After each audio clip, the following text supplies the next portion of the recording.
Balita ko naghahanap ka ng 170cc or 175cc. Baka ito, bagay sa'yo. Ito ang Rusi RFI 175. Meron nga pala tayong update dito. Pero bago yun, ito naman ang Motoposh Evo 170. Stig, diba? Pero alamin nga natin alin nga ba ang mas sulit sa kanilang dalawa. Tara! I got big dreams, I'ma do big things. Yeah, you see me on the big screen looking so clean. I don't move slow, I move fast, right past anybody taking life for granted, yeah, that's too bad. I'd be grateful for everything that I have. You only got this life, you don't get it back. Make the most of it, become the best that I can. Everybody look at me, I got a plan. You gotta work hard, play hard, do it from the start. Cause how you do anything is everything is art. Stay consistent and do it every day. Don't let fatigue get in your way. Cause 10% of something is better than nothing. You better do something if you wanna be something. I can feel my stomach.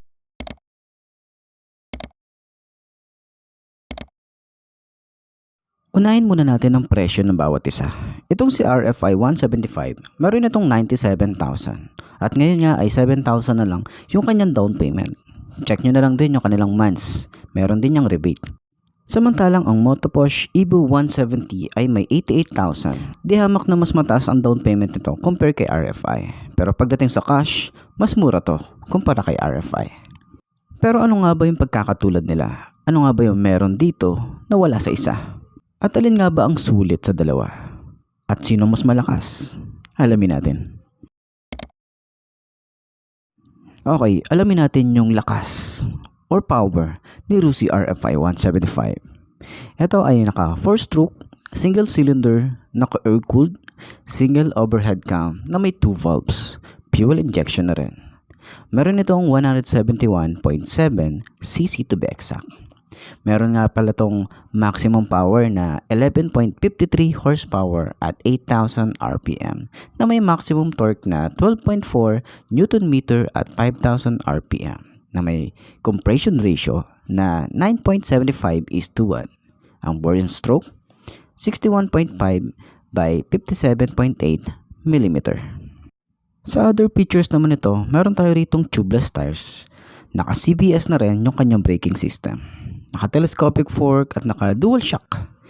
At yung kanyang fuel tank capacity ay nasa 9.5 liters. Abot na abot to ng mga Pilipino, lalo na yung 5 to na kagaya ko, diba? Kita nyo naman yung itsura natin dito. Pogi talaga ng isang to. Isa sa mga nakaka-inlove na motor ni Rusi. Etong Rusi RFI 175. Hindi naman natin mapagkakailayan eh. Kita nyo naman yung forma, diba? Pero sa tingin nyo, base sa price at specs, sulit pa rin nga ba ngayong 2024 etong Rusi RFI 175? Tingin nyo? Comment nyo nga sa baba. At meron nga pala tayo ritong update para sa bagong Rusi RFI 175 ngayong 2024. Meron silang bagong version, nasa dulo ng video. Check nyo na lang.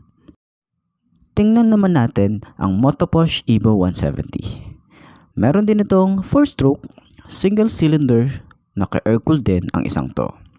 Naka-single overhead cam, 2 valves at fuel injection na rin to. Oo nga pala, ito ang kauna-unahang FI ni Motoposh. Meron itong 170cc na may maximum power na 7.8 kilowatts at 7,000 RPM. At meron din itong maximum torque na 11.8 Nm at 5,500 RPM.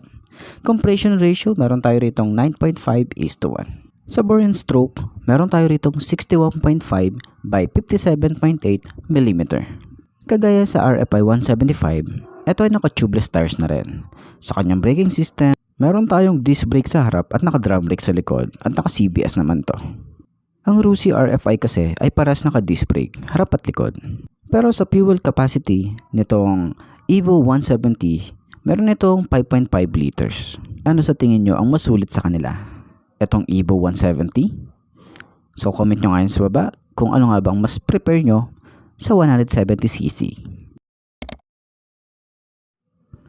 Kung usapang body design, parehong maganda ang design. Meron kasi silang pagkakakilanlan.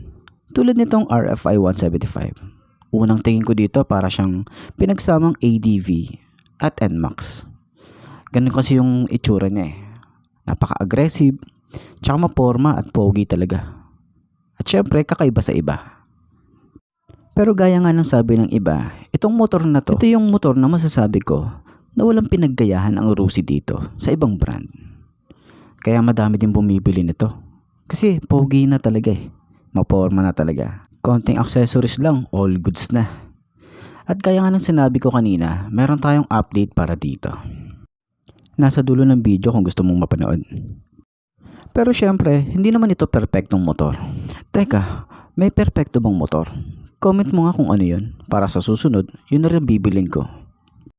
Kung parts naman ang hanap mo or pinoproblema mo, marami naman tayo sa Shopee o Lazada.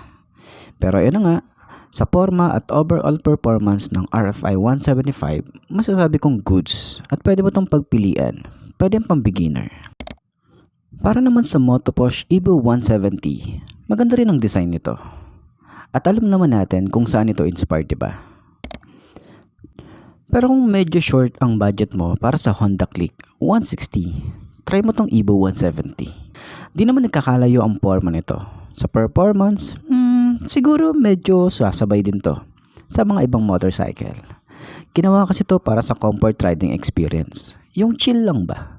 Para iwas pangangamote sa daan. Di man kalakasan pero aminin natin, maganda ang forma nito. Napaka head turner din ito.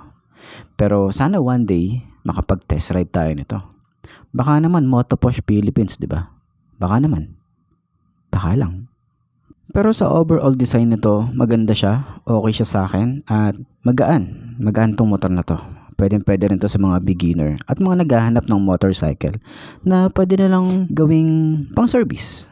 Pwede to. Sa long ride, pwede rin. At alam nyo ba, nauuso ngayon yung mga keyless pero meron siyang secret key. Yun ang meron dito sa Evo 170 ng Motoposh. Pero gaya ng sabi ko kanina, itong si Rusi RFI 175, meron tayong update. At ayun nga ang update natin. Siyempre, si Rusi pa ba? Nakigaya na rin si Rusi sa mga keyless ngayon na meron siyang key or secret key. Yan ang bagong update para sa Rusi RFI 175. So para sa full review, abangan natin yung unit ng Rusi RFI. Okay? So yun nga mga best, no? Ito na ba ang motor na babagay sa'yo? Kung ito na nga ay markahan mo na at mag-subscribe ka na sa aking YouTube channel, i-click mo na rin yung notification bell para updated ka sa lahat ng videos na upload natin dito araw-araw. So lagi niyong tatandaan, wala sa brand na motor ang tatagal yan. Kundi na sa pag-aalaga mo yan, tatagal yan. Ayos na ayos yan. So kita na lang ulit tayo bukas. I'm Mark D. Ciao. Maraming salamat sa inyo. Babush. You can see my face in my name. Came to this place to be great. I will make it happen one day. You can see my face in my name. Came to this place to be great. Okay.